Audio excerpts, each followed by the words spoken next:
Today, I'm delighted to be speaking with Malcolm Nance. He will be familiar, I think, with many people on the channel, and especially those in the NAFO community. He has spent 36 years in US intelligence. He's an expert in terrorism, counter-terrorism, and in particular has written a number of books about ISIS and radical sort of terrorism there. We might touch on that because, of course, the Middle East is blowing up once again. Infamously, he joined the Foreign Legion of the Ukrainian army in 2022, so very early on. And given his high media profile and positioning as an expert, and of course his extraordinarily outspoken character, he has, of course, garnered a lot of media attention and brought a lot of positive coverage to Ukraine and the resilience it's showing in resisting Russian aggression. Welcome to Silicon Curtain, please. If you love this video, then do please like it, share it around your community, and help us to get the message out about why Ukrainian victory is so important. Please do also check out the validated Ukrainian charities that appear in the description of the video. It's incredibly important for us to help Ukrainians remain resilient at this time. Malcolm, I'm absolutely delighted to welcome you to Silicon Curtain. Well, I'm glad to be here. Well, let's start with your background. Clearly, with your military experience in the Navy, as well as, well, we'll come on to some of the motivations. But right back then, when the war started, you must have felt that you have not just passion and energy, but actual skills to offer by coming and joining the foreign battalions. Yeah, I felt that I did. And let's step back a little bit. For the previous 7 years, I was the terrorism and intelligence analyst for NBC, MSNBC News in the United States. And not only did I do a lot of counterterrorism work, which is what I started in, I have 4 New York Times bestsellers, which were written about the relationship between Donald Trump and Russian intelligence and the Russian operations to destabilize democracies around the world. One of my best-selling books was called The Plot to Destroy Democracy, how Putin and his spies seemed to undermine America and dismantle the West. All of this came to a head with the Russian invasion of Ukraine. I was in Ukraine a month before the invasion, and I went there to study the operational routes of where Russia would have to bring their armies in order to attack the country. We were organizing and plotting the order of battle that was surrounding Ukraine at the time. I even went forward with the senior Ukrainian commanders down in Avdiivka as part of a, it was 10 days before the invasion to see and be briefed on the Ukrainian army's battle plan for defending their country. And when I got there, I met General Syrskyi, who's commander of the armed forces. At that time, he was commander of land warfare forces. And then General Pavlyuk, who was commander of the Joint Task Area along the Donetsk-Luhansk border sector, which were the only 2 occupied areas other than Crimea at that time. And the first thing I realized about these 2 commanders, both were short, little, stocky guys, I walked away thinking, these 2 guys can't be beat. I've seen commanders throughout my career. I've been in wars, but I'm looking at 2 men who are who are going to defend their nation. They were fielding ridiculous questions from the news media. A famous journalist from CNN asked, well, what are you going to do if they invade from the north? What are you going to do if they invade from the south? What happens if they take, Odessa? And he stood there in the snow. We were outside in the snow wearing all of our battle gear. And he said, I don't care where they attack me. I'm going to fight them. I just thought, holy cow, this guy, the Russians are in trouble. They just don't know who they're dealing with. And so that impressed me greatly. I made a lot of friends while I was in Ukraine. And in fact, I was in Kyiv, a couple of days before the actual invasion occurred. And then I got COVID and I actually had to go to Lviv, to get treatment. And then a family emergency came up and I said, all right, I'm going to fly out and come right back. And the invasion was overdue. In fact, the Russians had intended to invade 10 days earlier, according to the battle plan that they had laid out. But the United States had sort of spoiled things by giving out an enormous amount of intelligence and telling essentially the world, we know where the Russians are, we know what they're doing, we know how much equipment they have, and of course, notifying the Ukrainians.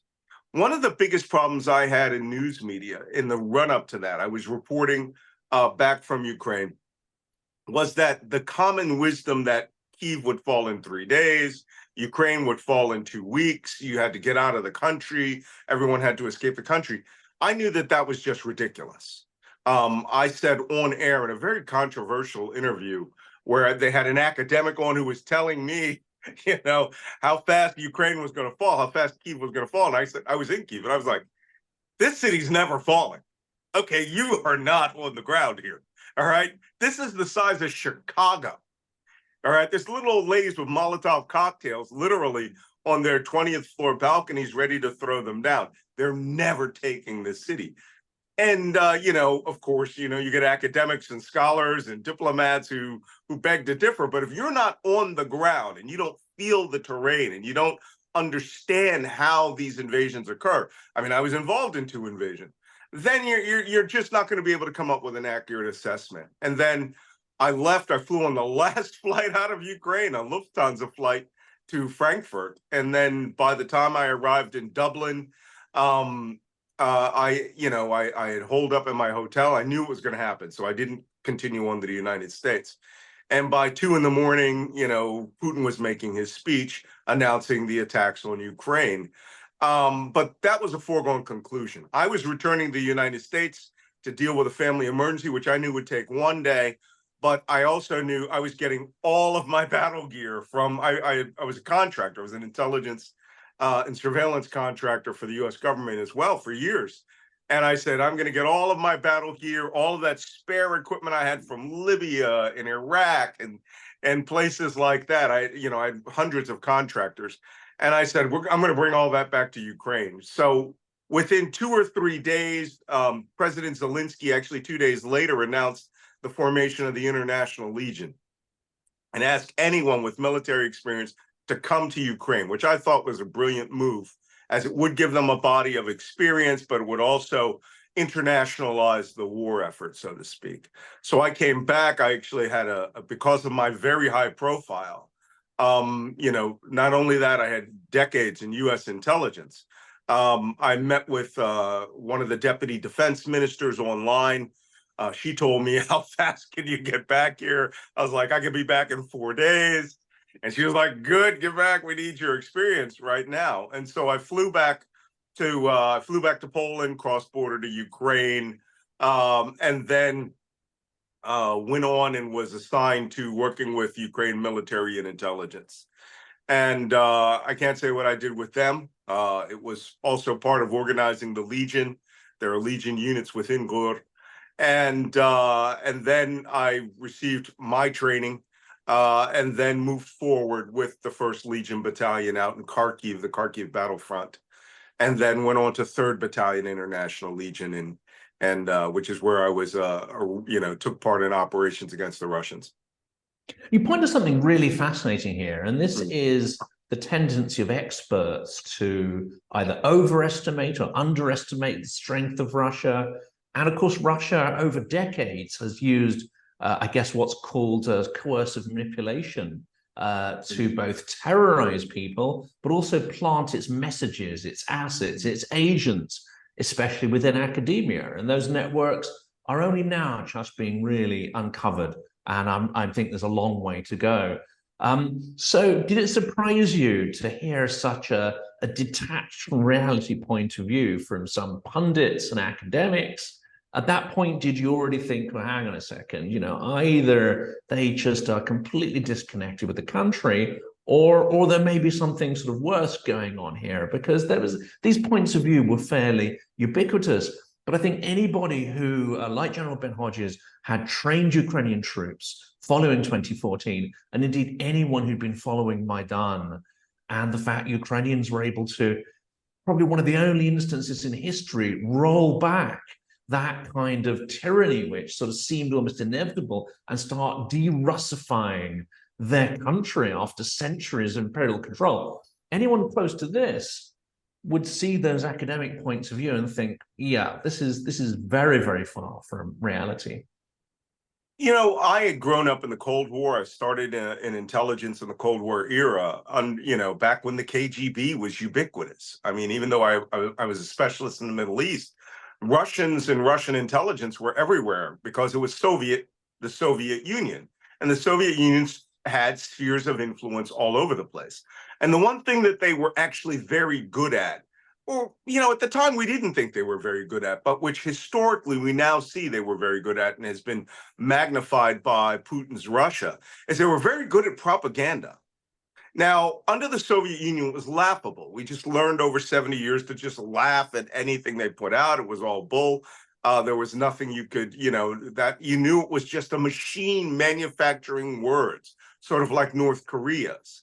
But when the Soviet Union collapsed and they became an independent state where the wealth of Russia was now being put into the hands of thousands of oligarchs, and it was then consolidated by an ex-KGB officer, that's when you suddenly realize, and that's what I write about in my book, Plot to Destroy Democracy, which came out in 2018, it's still in print.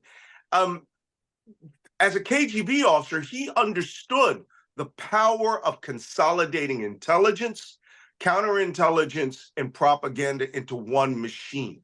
Only now, instead of, them having to waste 100 assets going to India and trying to buy an Indian printing press, and getting one story to be picked up by the Associated Press, like, AIDS, was built by the CIA to kill off African Americans, which actually is still around. That story is still around. It didn't get treadway then. But the expansion of the internet and the fact that an individual could have as much viewership and eye power as the New York Times does on any given day, Russia understood that the old methodologies that it had could actually be far more effective in the modern world than any time under the KGB, under the Soviet Union. And in fact, there are websites that still talk about AIDS being, a plot by the CIA. And so disinformation, misinformation, misdirection, and lies under Putin's Russia, where it could be backed up by lawyers, where it could be backed up by not one state media, but a dozen media organizations which appear independent, but which are all actually working in concert, where they could buy a cable channel and put it worldwide as an alternative to CNN International or the BBC. I mean, I was just in France, and they had Russia Today on this cable network in Paris, but they didn't have CNN International. So, the ubiquitousness of Russian propaganda, because money was pushing that propaganda now, not comrades and allies and fellow travelers. No, they put the money up now. And once money hits the table, people will take that money. Funny little story. I get attacked routinely by Russian-backed influencers, where it'll be some Nigerian, guy in his mid-20s who only talks about UEFA Cup and soccer leagues. And then suddenly it's like, you're a Nazi traitor. It's like, wait a minute. Okay, I just looked at your feed and you never said anything about Ukraine, but you come hunting the black guy, and now I'm a Nazi traitor, race traitor, or whatever he was. And I go, and I always respond, how much did they pay you for this? I will pay you double to tell me, and put it out on your Twitter feed. All right, and they come, sometimes they go, it's $20. It's like, I got $40 right here. I spend that on lunch. Okay, now if I pay you, will you tell us exactly how you got paid to do this? And I've had a couple of guys do that, but the point is that some poor kid in Bogota, some very poor family in Kuala Lumpur, or in Lagos, Nigeria, or remote places like some bizarre, some tiny little village in Zambia, okay, can make money as part of the I almost said Soviet, as part of the Russian influence operation network, which is oftentimes, it's not designed for Americans or the West. It's designed for the rest of the world. And with your, deep media experience on MSNBC, how do you explain the extraordinary success? Because Russian narratives will turn up on Joe Rogan, they'll turn up on OAN, they'll turn up, or they did turn up extensively on Fox News, especially when Tucker Carlson was still there. So you've got extraordinarily influential outlets that, of course, have a balance of output and different pundits, but you regularly have Russian talking points appearing, sometimes in an undiluted fashion.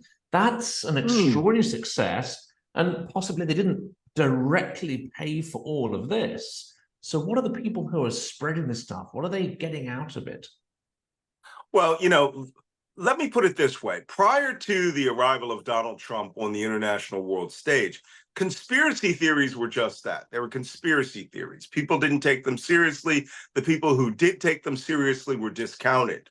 But when you have a platform of the presidency of the United States now backed up by a foreign disinformation machine, as we saw with the Internet Research Agency in the 2016 election cycle, where they actually hacked the Democratic Party and used information, disinformation, manipulation, and lies to propel a candidate to the highest office of the United States, and get that individual, help that individual amplify his own message of grievance and conspiracy theory.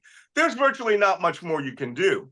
I wrote extensively in this book, The Plot to Destroy Democracy, about how Russia in the early 2000s had harnessed this Soviet methodology of influence operations that they called the Gerasimov Doctrine, who was the chairman of the Russian military chief of staff.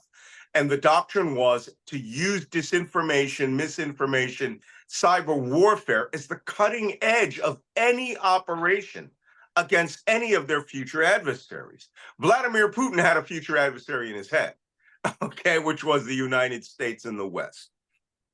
That machine was turned on, and what I call, Web War One was tested out against the Baltic states, Estonia, Latvia, Lithuania, Georgia, Ukraine, very early on, where it was a combination of, of disinformation operations, combination of hacking, cyber warfare, things to destabilize their information environment, like in Estonia, where they took down the entire internet.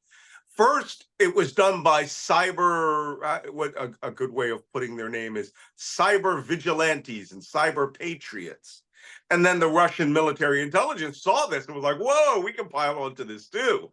And then the state saw it and thought, we can harness the power of every person who has a computer in Russia to be an ally of our intelligence agencies, intelligence groups, to manipulate that information sphere. So the Russians, when they waged Cyber War One or Web War One, saw that it could be brought out to an international scale to change nations. And that's what their doctrine, the Gerasimov Doctrine, was really about, was to actually influence political affairs, nations and their populations before an invasion. And of course, it didn't work in Ukraine, but it worked very well in the United States. And when you talk about influencers like Joe Rogan and Russell Brand and Donald Trump and other people like that, and their followers and acolytes who believe in them almost that any word that comes from their mouth, right? A doper like Joe Rogan, right? Who just sits there and talks about Hatch and his consciousness expansion and will entertain any crazy conspiracy theory that comes to him. Well, I just let out a phrase that is a technical term that we use in the intelligence community about people that traffic in this disinformation, the Glenn Becks and all of them, and why they are so popular in the age of the internet. And that technical intelligence term is they're crazy. So when you're dealing with crazy people, and I use that in a clinical sense, right? People who have a mental defect, who will believe anything that's told to them. All right. Now, some of these people are cynical. They're doing whatever for money. Glenn Beck, for example, right? Glenn Beck has probably got his own, in my humble opinion, right? This is my opinion, has his own way of seeing the world. But when he was on MSNBC at one point, and got kicked off, then brought to CNN, was given these platforms. They understood conspiracy theory had as many as 40% of the nation believing in one or more of these things. And then he went off and did activities which brought death. We had a major raging gun battle in San Francisco between a man who was nuts, who told his mother he was going to an organization called the Tides Foundation charity in San Francisco and intended to kill everyone there, 40 some odd people, and then was going to go to the ACLU office and kill everyone there because Glenn Beck had spoken nonstop about this evil charity that no one had ever heard of. I'd never heard of it. All right. And this is how we have transitioned from crazy to propagated conspiracy theory to action arms of a foreign hostile agency. I had it used against myself. Quick little story. Russian intelligence created a fake character that came on the internet while I was speaking at a conference called Politicon in Pasadena, California. They used a VPN to come to the United States, make it look like this person was from Denver, California, went to pro-right-wing, pro-Trump websites or groups, forums, the Patriots.win is one of them, and said that he was en route to Pasadena to kill myself and Joy Reid, who was an MSNBC host, live on stage, and to watch this happen. What it was we call this marionetting, where a foreign agent, a foreign actor can pretend to be someone in another country, and they marionette the emotions of the people who think they are going to watch a spectacle. And he wanted people to come, register, go to this conference and watch me be killed on stage. Now, I've had a lot of other people try to kill me throughout my career, you know, including now the Russian army. Not going to happen.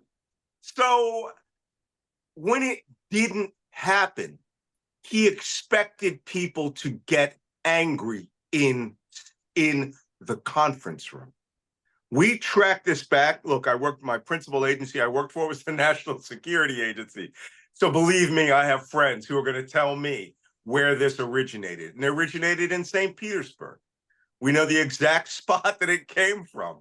I could probably get the name and face of the individual that did it if it was cleared and part of an investigation. But the point is that the machine is designed to manipulate your fears, your miseducation, your radical thoughts, and turn you into an individual weapon or traitor against your own people. Literally written in the Gerasimov doctrine that the purpose of misinformation, information warfare, what they call it'll come to me a moment. I'm having a senior moment. What they call perspective manipulation was designed to invade a country ideologically before militarily. And what we see here, I'm going to try and link here your experience of ISIS and extreme terrorism, and the manipulation of people's fears through extreme terror and violence, plus the extraordinary media manipulation you saw with ISIS and those incredibly slickly produced sort of murder videos.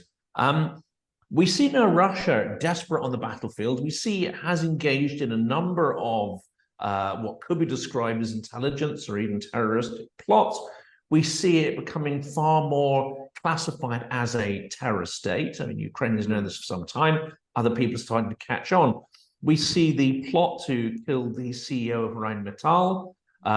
Just the last couple of days, there's been a series of infrastructure damage across Europe. We can't say definitively it's Russia, but television masts, communication systems, transport network in France. Are we getting to the point where Russia could become or is becoming the ISIS of Europe, a completely sort of off the scale, uncontrollable actor that is injecting terrorism at an almost unimaginable scale into our societies to destabilize them? Interesting you use the word terrorist state. The technical definition of terrorist state is a terrorist organization, apparatus, network, usually directed or organized by an intelligence agency of a state at the direction of that state. We've actually been here before, okay? I mean, you're in England. You've already had 3 major acts of terrorism carried out against you by Russia, right? 2 chemical weapons attacks, which caused the loss of life of British citizens. Russia seems to think England is a playground because they view themselves as a state actor, and as a state actor, they think that you're going to deal with them diplomatically, that you'll never come back with counteraction. Quick aside, there is an old book for any of you who want to read about a good example of Russian state terrorism being carried out against England historically, that was written by Robert Louis Stevenson, I believe. Wait, is that right? I believe it was, called The Dynamiters. And the Dynamiters were these terrorist bombers who were being contracted to carry out bombings around England by Russia of the late 1870s. So, just go back and take, this is how far Russian state manipulation of actors has occurred. Back in the old 1870s anarchist days, where anarchist bombers were actually being paid by the Imperial Russian government to destabilize Imperial England. The entire great wars in South Asia and Afghanistan, Turkmenistan, the Great Game was an imperial war game between Russia as a nation. And I'm making very specific reference to Russia, okay, because it is part of their psyche to believe that as a great power, they should use great power to inflict individual terror on people. So that being said, I view what's going on as the cutting edge or the leading edge of what I used to call the good old bad days of terrorism, right? Terrorism in the 1970s and 80s, before ISIS and Al-Qaeda, which are mass murder, weapon of mass destruction terrorist groups, complete and utter cultish fanatics. But back in the good old days of the bad days of terrorism, it was state-directed terrorism, which we now know the Soviet Union funded terrorist groups like the Provisional Irish Republican Army, via Libya, nation states like Libya, which I had many operations against Libya. I mean, a lot of operations against Libya, tracking IRA training camps and things like that there. I still don't think that the British have recovered a fraction of the 200-ton weapon stockpile Libya gave the provosts back in the 1980s. I think they got like a ton of it, maybe. So, there's a lot of influence out there. They also used to fund anarchist groups and terrorist groups in Europe, Action Directe in France, which was a Soviet organized terrorist group, the combative communist cells in Belgium. They used to fund November 17 in Greece. November 17 was a real self-starting communist group that was oriented against Western interests. And they were famous for their step-up assassinations. That's where a technical term for where you step up behind your target, you put the gun to the back of their head and you blow their brains out. And in fact, only a few years ago did Greek police capture the shrine from November 17 of one of the oldest leaders and found the 1911 pistol that it literally was on a shrine. That 1911 pistol had carried out like 8 murders of US service personnel in Greece over 30 years. It was like the holy pistol of Antioch. So, all of these were state-funded groups that, and the most famous one of all, it was Baader-Meinhof gang, also known as Red Army Faction, who were self-starting with Baader-Meinhof, but were given money, power, influence by the Soviet Union and resources. And they went out and would assassinate, they kidnapped, it was the Brigata Rossi from Italy that kidnapped an American general. Baader-Meinhof just went on a murder spree of massive industrialists carrying out bombings, attacks. They were a holy terror until taken down. So Russia has carried on with that exact same thing. So what you're seeing now, you can't tell me that these radical groups are not being influenced and paid for by Russia. You can buy anybody. But the thing is that they're designed not to influence the people of France. They're designed to destabilize the government of France. The only difference is Russia is not funding leftist groups for the purpose of spreading, communist, socialist progressivism. Not at all. They're buying leftist groups in order to enhance the stature of right-wing extremist conservative groups, because Putin is a right-wing extremist conservative Christian. And for the last 20 years, that's all they have been funding. They bought the alt-right in the United States before Charlottesville, the National Rifle Association. They put literally 2 spies from Russian intelligence into that who had influence all around America. The first foreigner, to ever ask a question of Donald Trump when he ran for president was a Russian FSB, not really, SVR intelligence officer, Maria Butina. Okay? I mean, the operations are so patently obvious that we now need to take any act of terrorism and assume that it's behind Russia's destabilization campaign, because we know one thing: they cannot defeat NATO on any other battlefield other than the battlefield of influence. Let's turn to Ukraine, because Ukrainians understand this. They understand the mindset of their neighbor. They understand what would happen if they were defeated on the conventional battlefield. As we were talking about before we hit record, they would carry on. They would take the fight to Russian territory. That territory is not going to go down quietly. We're now in the 3rd year. Have we properly understood the malignancy of Russia? And I ask this because I think if we really had understood what Russia has been doing and what they potentially could do over the coming months, and I look fairly pessimistically, I think we're going to see a huge scaling up of these terroristic activities. Would we not have tried harder and tried more ways to secure a Ukrainian victory, rather than what has happened is this has dragged out to an attritional war, which of course Ukrainians have paid and are paying a terrible, terrible price for. Again, I'm not a believer in the conspiracy theory that the United States or the West did a drip, drip, drip because they didn't want to see Russia defeated. They didn't want Ukraine to win. I see some people out there on the internet who are rather crazy about that conspiracy theory. They just don't understand how U.S. laws funding weapon and equipment flow work. They just don't. Congress controls the purse strings. You cannot just flat out give 100 tanks and just give them. There's a logistics chain behind them. There's all sorts of things that are back there. And when the request was made, we gave them. Could we give a lot more? Yes, but you can't also degrade your armed forces.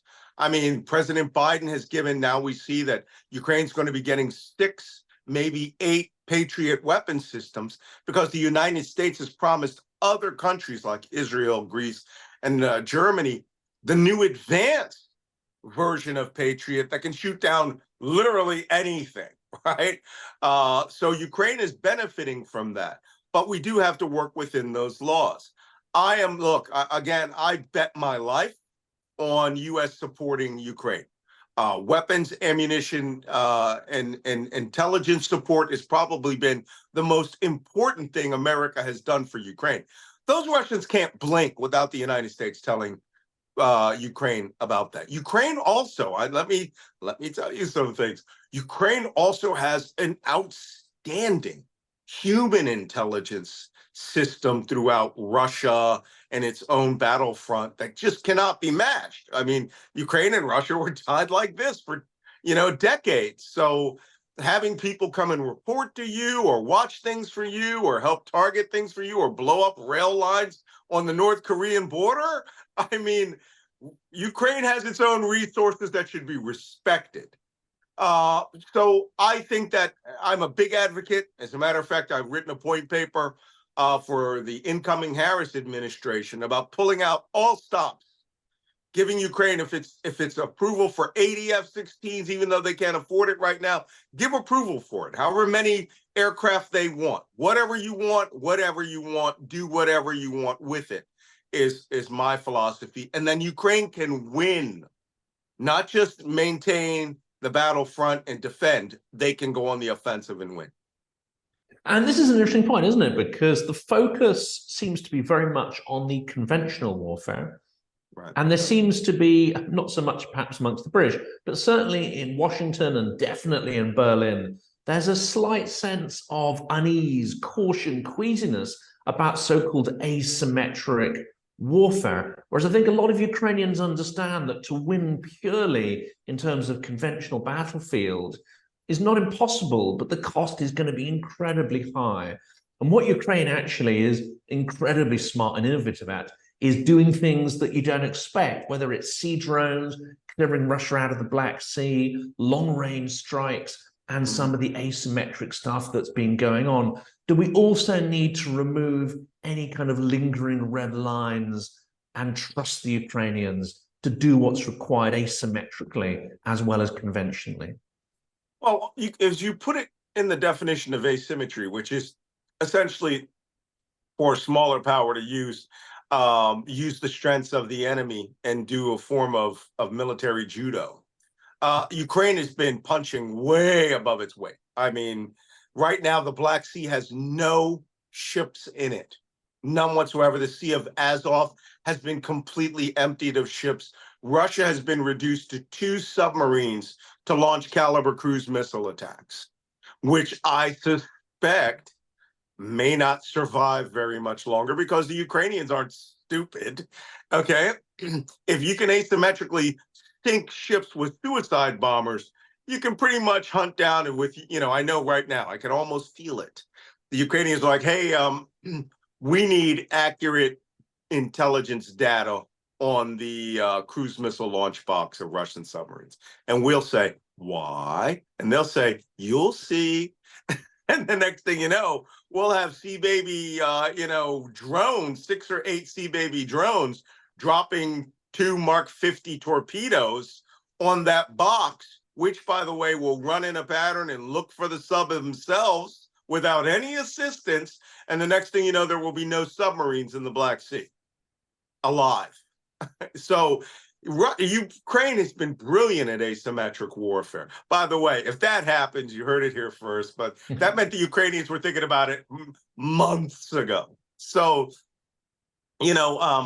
but red lines the United States may have drawn do need to be removed in some circumstances. I am almost certain one red line none of us want to see crossed is strikes on nuclear-related facilities, anything that could create a nuclear disaster or damage the command and control of Russian nuclear weapons. Now, some people say that when Ukraine attacked the long-range over-the-horizon radar array, which is supposed to detect ballistic missile submarine launches, that was an attack on the nuclear infrastructure. Nope. They were using it in a tactical environment. They were looking all across Ukraine for the purpose of supporting general military operations. Well, it gets its cruise. It got its drones. It was taken offline. And believe me, no one, the Chinese or the North Koreans or the United States will not be down in southern Latin America launching ballistic missiles towards Russia that array needs to look for. Russia used it, they pay the price for it. So those are probably the only two red lines that I can see that Russia should get a pass on. One of the really significant red lines that still seems to be in place, because the British government has been rowing back some of the language they used recently about sort of deep strikes using Scalp, Storm Shadow, and so on. You have this limitation, which means that many of the launch sites of Shahed, glide bombs, and so on, those launch sites and those airfields are outside of the distance that is permitted to use US and many Western supplied weapons. This comparison has been drawn, you're shooting down the arrows, you're not hitting the archer, but these are still very, very far from Moscow. So do you think it's relatively safe to remove one of these red lines, at least, to allow Ukraine to strike back? I don't think Ukraine I don't think Ukraine sees those red lines as red. Think they see them as, green and gray. Everything in the battlefront's green. The rest of it's up to negotiation. But Storm Shadow, you just saw just yesterday, a couple of days ago, the Olenka airfield in Murmansk. Okay, let's touch back to the Cold War when I was a baby spy and studying the Soviet order of battle. The Olenka airfield in Murmansk was like the big Tu-22 backfire bomber launch base that was going to come steaming down into the North Sea, North Atlantic, and fire hundreds of anti-ship cruise missiles at a U.S. aircraft carrier battle fleet going past Svalbard. Okay? They hit that place with drones from Ukraine and blew up bombers. That is as asymmetric as you can get.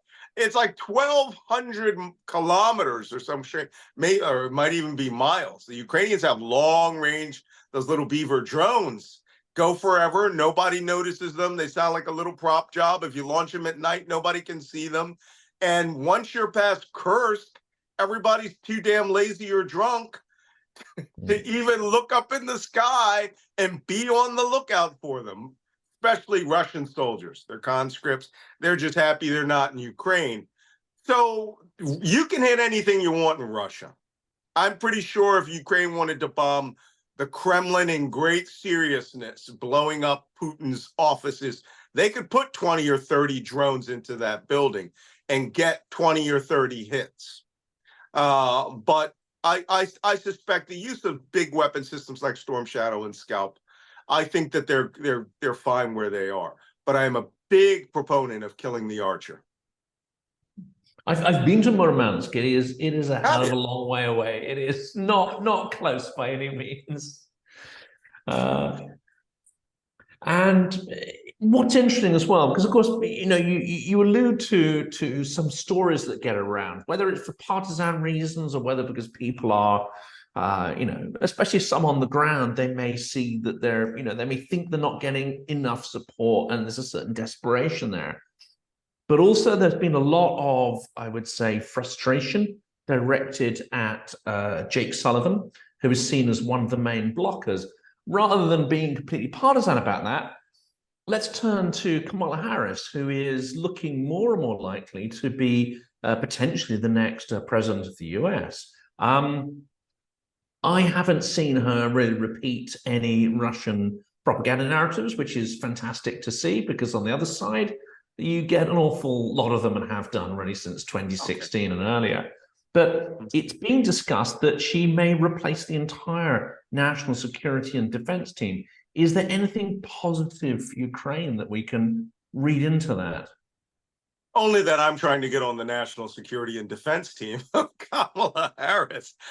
President Harris knows, or Vice President Harris knows who I am. Her press secretary, who is now the press secretary, was a compatriot on MSNBC with me. And of course, I was the only African American in national security other than Jay Johnson, national security commentariat. So, yeah, they know who I am. And they all know that I left media to join the Ukrainian army. That's a very well-known factor in there. But it does give me a perspective that they don't have, which is I have been bombarded multiple days by Russian artillery. I've been hit with Russian white phosphorus in a village that they set on fire at night. I've engaged in combat with Russian forces. So I've seen the logistics pipeline and how everything works from tooth to tail. So I do have a very, very different perspective on the use of support for Ukraine that I think would benefit them. The new president, and she does have a very, very good chance of becoming the next president. And let's hope that she does for Ukraine's sake. The other side, Donald Trump, J.D. Vance, are 100% hostile to Ukraine. Donald Trump, it's because he's a thin-skinned baby.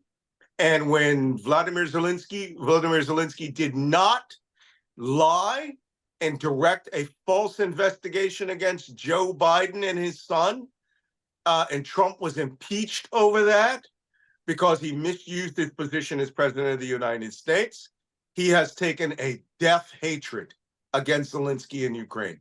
Anything that comes out of Donald Trump's mouth on Ukraine, he is a liar. Putin started working on Trump in 2014. Trump actually thought that he was manipulating Putin by offering him a $50 million penthouse at the top of Trump Tower in Moscow. Vladimir Putin may in fact be one of the richest shadow billionaires in the world, as much as an estimated $320 billion of money you don't see that he doesn't claim. The man liquidated the city of St. Petersburg in the fall of the Soviet Union. He sold seaports, for God's sakes. He cannot be bought. He cannot be bought. He's running on a former Soviet ideology in his head fueled by oligarch money. That being said, J.D. Vance is openly hostile to Ukraine and believes that all funding should be cut for Ukraine. So these are your options. Someone who has been an ally, a friend, and a funder of Ukraine to the tune of over $150 billion, including giving Ukraine everything it wanted within the law, and that's the Vice President of the United States, because she reflects the policy of the President of the United States. Or a country that, a presidency that has already vowed to withdraw from NATO, will cut off all funding to Ukraine and leave Ukraine hanging in the throes of the European Union. There are your choices. Now, I've got 1,000,001 questions, but for this session at least, I'm going to throw one more at you, and on the hope that I can save the others up for a future conversation. Before we hit record, you clearly remain extremely positive about Ukraine, despite day-to-day the terrible losses, and of course you will have known many individuals and come into contact with them who have not survived this war. And that includes a lot of talented people and writers, musicians, artistic figures as well. Ukraine is losing its best people. But you exuded a certain amount of confidence about Ukraine not being a territory that would submit to Russian terror, that would keep fighting no matter what. Do you remain confident that a full sovereign Ukraine is a possibility and will triumph over not just adversity, but over the tyranny, which is what Russia is trying to impose? Look, when the war started, as we would drive around the country, on our assignments, we started seeing this stencil that was put on all these walls. And it's a stencil of a Cossack, right, with a long hair lick right? And the double sabers, and it's a very popular patch too. And I couldn't understand what it said. And finally, one of my compatriots, one of my Ukrainian compatriots said, it says, "We shall not be slaves." Okay? That apparently is a very deep psychological meaning in the psyche of Ukrainian culture, where they were at times attacked by the Turks, by the Russians, by everyone, with the intent to put them into slavery. I mean, they cannot fathom the concept since their freedom, since their liberation, of going back under the yoke of anybody. And as I said in that talk, I met the commanders before the war, Pavly Yuksersky, and I've since met other commanders who I've been in the field with, and I just realized these men cannot be beaten. There's nothing you can do here. The entire might of Russia has been thrown at Ukraine. They have nothing left in the arsenal short of an atomic bomb. And believe me, when we were in the field, we had gas masks, we had nuclear, biological, and chemical protective gear in 2022, because we thought that's all they have is chemical weapons and atomic bombs. And at some point, they're going to realize that's all that they're going to have to use it at some point. I don't think they won't. I don't think they will, but it's all they have left. There's nothing in the former Soviet or Russian inventory left. We have utterly destroyed them. When they make, I had a Polish interviewer ask me, and he said, "What do you think about the threats to Latvia, Estonia, Lithuania, and Poland, Russia talking about invading?" And I said, with what army? They would have to use border guards to try to do it. And let me tell you right now, the Estonians alone can kick the ass of any Russian force. Because what will happen is the Estonians will be fighting on the border, but then you'll have 500 NATO combat aircraft devastating everything in Western Russia, right? Pre-gridded, predetermined. Every logistics base, every truck park, every fuel tank, every coffee and gas station will be blown up. And what do you get? A kilometer into the country? 2 kilometers into the country? I mean, it's ridiculous. And Poland could take all of Russia with what they have, with their armed force, if they so chose. Okay, their biggest problem would be, the fuel lines going back. I mean, given enough resources, manpower, time, and effort, the Ukrainians could easily break through. And that's before we get to Finland, Sweden. Finland has hundreds of thousands of reservists with extraordinary levels of training. So yeah, it's not even. I mean, Vladimir Putin lives in a fantasy world. That fantasy world was on display when I took part in the Kharkiv counteroffensive, and I put out a short video from the battlefront of an artillery piece firing behind me. And I said, "What now, bitches?" In fact, by the way, I am the first member of NAFO to ever wear the NAFO patch in combat. And I was a NAFO fella for a long time. And that became almost a theme. Russian state television played that video clip of me over and over for weeks saying NATO officers are in Ukraine directing the fighting. And it's just like, you cannot take an ass kicking well. You just can't. You have to blame it on somebody else. The Ukrainians at some point are going to reach the capacity of breakthrough. I don't know when, hopefully soon, or the Russians will reach strategic exhaustion, and the breakthrough will be swift, rapid, and brutal. And then I believe Ukraine does have the capacity to take all of their sovereign territory back. And the last point for Kamala Harris could be that, we focused on the military side. It seems that the Russian economy is in a parlor state. The head of the central bank's come out and basically said the cupboard's bare. She's said this publicly. Now, I've been talking about this on the channel for many, many months. Trolls hate it. But it seems that if the US and allies were just to press a little bit harder, squeeze a little harder around the throat of the economy, enforce secondary sanctions. I mean, that might be enough, as you say, to create the environment for a breakthrough by collapsing the Russian economy. Well, the economy is breaking the Russian economy, which is part of the sanctions regime, by the way, which Donald Trump has vowed to lift almost on day one. He doesn't believe in the sanctions. He believes money making opportunities are being lost. Okay? It's just frightening just to even hear these words being spoken by a person who purports to be an American. But then again, since 1977, Donald Trump had been under the surveillance of the KGB. When his first wife's father reported on him to check intelligence. So it's not like they don't know how to manipulate this idiot. By the way, in case you guys were wondering about that, if you go on Check TV, they have all the files. There are whole programs where they read the files of phone calls between Donald Trump's wife, Ivana, and her father. Her father was the reporting officer for the KGB through Czech intelligence. Yikes. So just to, now, why would you say that, Malcolm?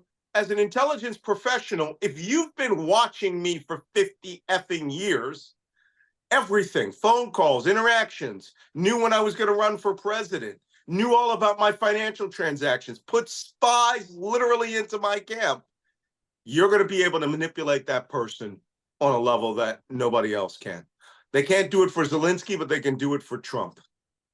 So that being said, Kamala Harris is the anti-Trump in this game.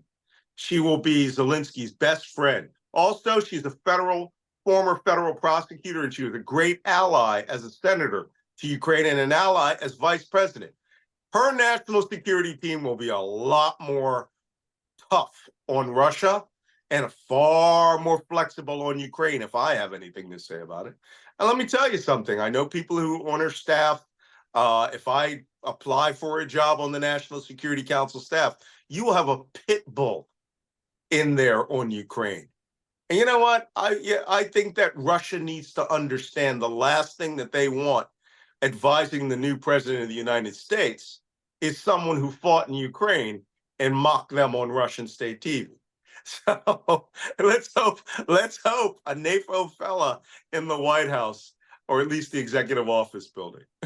That will definitely trigger the trolls. It may well trigger some regular watchers of the channel. Great. I strongly hope they'll be open-minded to listen to your incredibly important insights. But for now, Malcolm, it's been a huge, huge pleasure. I wish you luck in this quest to help influence sort of US policy and, of course, Ukrainian victory.